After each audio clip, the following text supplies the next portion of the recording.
औज़ुबिल्लाहिमिनश्शैतानिर्रजीम बिस्मिल्लाहिर्रहमानिर्रहीम अस्सलामु अलैकुम वरहमतुल्लाहि वबरकातुहू।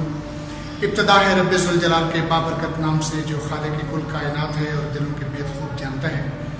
अज़ीज़ तलबा, आज 6th क्लास के हवाले से लेक्चर रिकॉर्ड करवाने जा रहा हूँ। आप मुझे जानते हैं, mister Manzoor Shahzad, head of department over there at comprehensive modelised schools for the English department.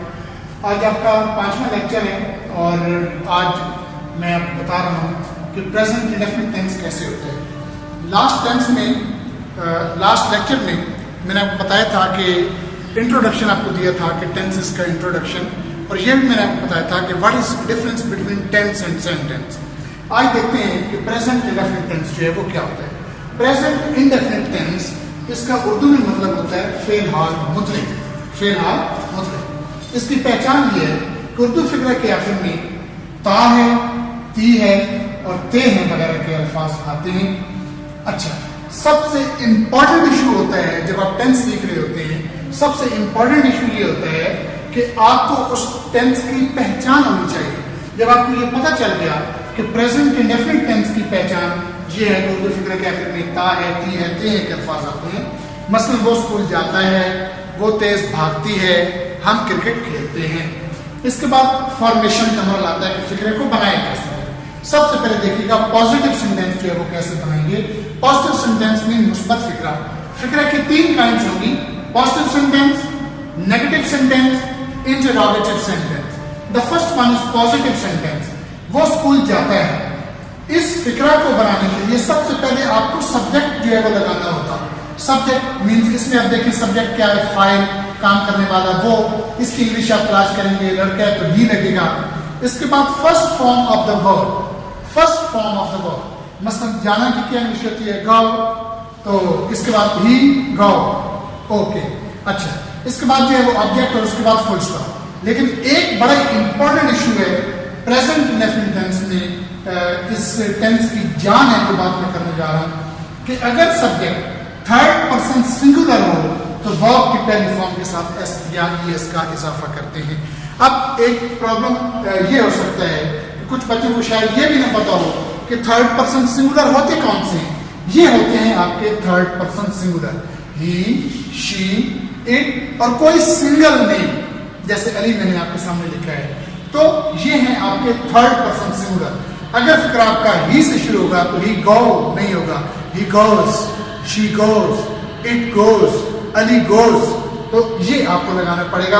अगर आप ही गो टू स्कूल लगाते हैं तो ये रॉन्ग हो जाएगा। अब एक और बात, जब मैं ये कह रहा हूं कि अगर कोई वर्ब ऐसे CH, XSS और O पर खत्म हो तो इनके साथ ES लगाने हैं और बाकी के साथ आपने S लगाना है। देखिएगा जरा, वॉश ऐसे पे खत्म हुआ, वॉच, CH पे खत्म हुआ, फिक्स, X पर खत्म हुआ, टॉक्स, SS पर खत्म हुआ, ग्रो, O पर खत्म हुआ। ऐसे CH, XSS और O जो वर्ब इन पर खत्म होंगे इनके साथ आपने ES लगाते जाना है। वॉशेस, वॉचेस, फिक्सेस, टॉसेस, गोस, इनके साथ आपने ES लगाना है और बाकी वर्ब के साथ आपने S लगाना है। अब जरा यहाँ पर देखिएगा, ये मैं बता चुका हूं कि थर्ड पर्सन सिंगुलर जो है वो कौन से होते हैं। He, she, it means single name, वो स्कूल जाता है। इसकी इंग्लिश आप लोग देखिए कैसे होगी। सबसे पहले मैंने कहा था किसका होगा, सब्जेक्ट, ही, इसके बाद वर्ब। वर्ब को देखते हुए, यानी सब्जेक्ट को देखते हुए एक लफ्ज होता है एंटीसीडेंट, मीन्स सब्जेक्ट के साथ मुताबिकत वर्ब की। अब ही, जब मैंने पहले कहा अगर फिक्र आपका ही, शी, इट सिंगल नेम से शुरू हो तो आपने वर्ब के साथ एस या ES का इजाफा करना है। He goes to school, he goes to school, वो स्कूल जाता है। इसके बाद आखिर में फुल स्टॉप लगाना मत भूलिएगा। इसके बाद आपका नेगेटिव सेंटेंस है, लेकिन वो स्कूल नहीं जाता है। इस सेंटेंस को बनाने के लिए आपने जरा देखना है कि सब्जेक्ट फिर do not, does not, first form. लेकिन याद रखिएगा जब नेगेटिव सेंटेंसेस होंगे मींस डू नॉट और डज नॉट जब आ जाएगा तो वर्ब के साथ आपने एस या ईएस का इजाफा हरगिज नहीं करना, कतई तौर पर आपको इसकी इजाजत नहीं है।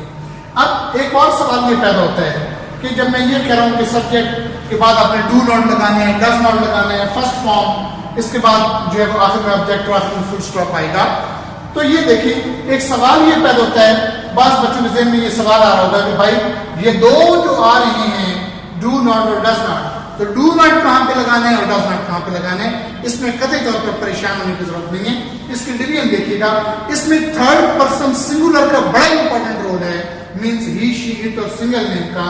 अगर सेंटेंस ही, शी, इट और सिंगल नेम से शुरू हो तो उनके साथ आपने does not, I, we, you, they और प्लूरल नेम के साथ आपने डू नॉट लगाना है। ओके, और दूसरा मैंने पहले अर्ज कर दी है कि आपने जो है वो जब डू नॉट या डज नॉट आएगा तो आपने फर्स्ट फॉर्म के साथ एस या ईएस का इजाफा नहीं करना। अब जरा एग्जांपल्स देखिएगा, वो स्कूल नहीं जाता है।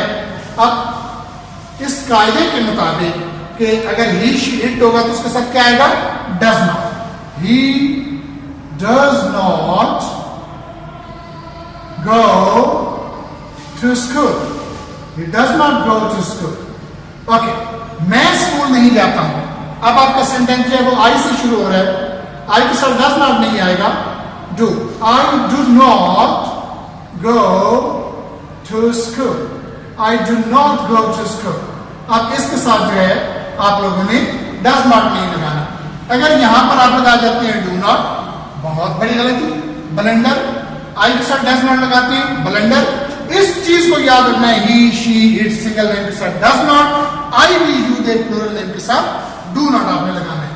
इसके बाद देखिएगा इंटरोगेटिव सेंटेंस, सवालिया फिक्रा, जैसे क्या वो स्कूल जाता है, क्या मैं स्कूल जाता हूं।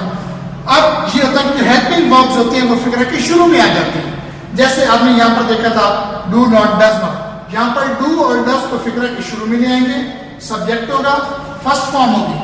मैंने पहले आपको बताया है कि जब भी डू या डज आएगा तो आप लोगों ने फर्स्ट फॉर्म के साथ एस या ईएस का इजाफा हरगिज नहीं करना, ऑब्जेक्ट होगा उसके बाद, और आखिर में इंटरोगेटिव मार्क लगाना मत भूलिएगा। Very important issue, very very very important issue, आप लोगों ने इंटरोगेटिव मार्क आखिर में लगाना होगा, तब आपको ये शो होगा कि ये इंटरोगेटिव सेंटेंस है। क्या वो स्कूल जाता है, जरा देखिएगा इसको आप कैसे बनाएंगे। इस रूल के मुताबिक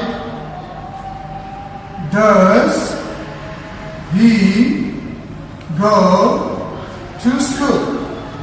Does he go to school?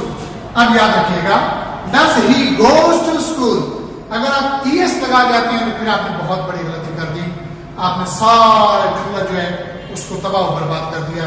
बिल्कुल यहां पर कतई तौर पर इसकी इजाजत नहीं है, इधर डू डज है और आप इधर एस या एस का इजाफा कर रहे हैं, नहीं, इसकी इजाजत नहीं। क्या मैं स्कूल जाता हूं, देखिएगा जरा, do I go to school? Interrogative mark लगाना मत भूलिएगा। इसके बाद ये आपकी एक्सरसाइज है, ये सेंटेंस आप लोगों ने खुद बनाने हैं। वो तेज भागती है, हम दरवाजा खोलते हैं, वो क्रिकेट खेलते हैं, मैं एक घर खरीदता हूं, तुम हमेशा सच बोलते हो। ये था आपका प्रेजेंट इंडेफिनिट टेंस, और इसकी मैंने आपको पूरी डिटेल के साथ बताया कि पॉजिटिव सेंटेंस कैसे बनेगा, नेगेटिव सेंटेंस कैसे बनेगा और इंटरोगेटिव सेंटेंस जो है वो कैसे बनेगा। और कल जो लेक्चर होगा इंशाअल्लाह उसमें नेक्स्ट टेंस के साथ मैं हाजिर खिदमत दूंगा। तब तक के लिए मंजूर शहजाद को इजाज़त दीजिए। अल्लाह ताला आपका हामी और नासिर हो, हम सब का अल्लाह ताला हामी और नासिर हो। अल्लाह ताला आपको और आपके वालिदैन को, आपके तमाम अहल खाना को अपने हिफ्ज़-ओ-अमान में रखे। कल तक के लिए इजाज़त। अस्सलामु अलैकुम।